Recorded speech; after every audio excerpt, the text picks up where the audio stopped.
Tak mau kalah dengan Fuji, Mayang pun disebut punya hubungan spesial dengan sosok YouTuber. Disebutkan kalau YouTuber tersebut intensitas pertemuannya dengan Mayang begitu sering. Mayang sendiri mengaku kalau sosok YouTubernya begitu alim seperti Thorik Halilintar.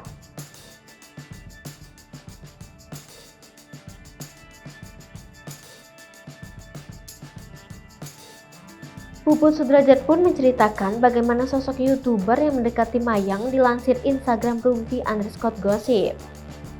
Kalau hubungan lama sih belum, baru perkenalan aja terus kemarin abis nonton juga, kata Puput Sudrajat Senin 17 Januari 2022. Disebutkan kalau sosok YouTuber tersebut baik anaknya dan alim seperti Thorik Halilintar. Baik sih anaknya, jawabnya.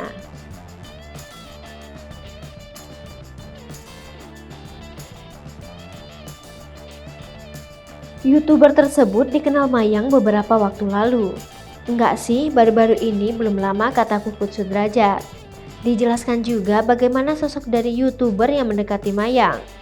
Sosoknya baik, sholatnya rajin, dan sudah bicara dengan Dedi juga sih, jawabnya. Dipesankan pada Mayang agar menjalani karena masih muda. Jalani dulu karena masih muda biar mereka saling support saja, jelasnya.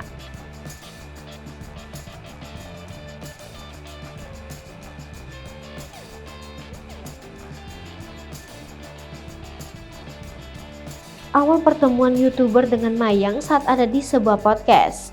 Ketemunya di podcast terus janjian. Udah kenalan, ada temen juga yang kenalin, udah bareng makan, jawabnya. Saat ditanyai nama YouTuber tersebut, Puput Sudrajat mengaku lupa namanya.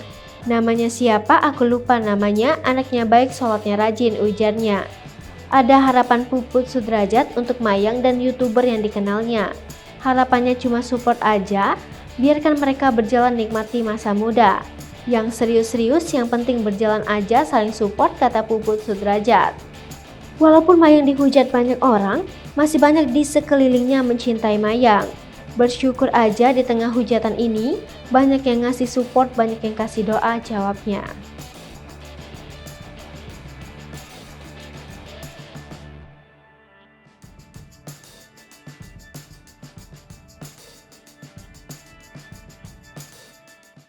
Hai pemirsa Sri Popo TV, jangan lupa komen, like, dan subscribe, serta tonton terus berita-berita terupdate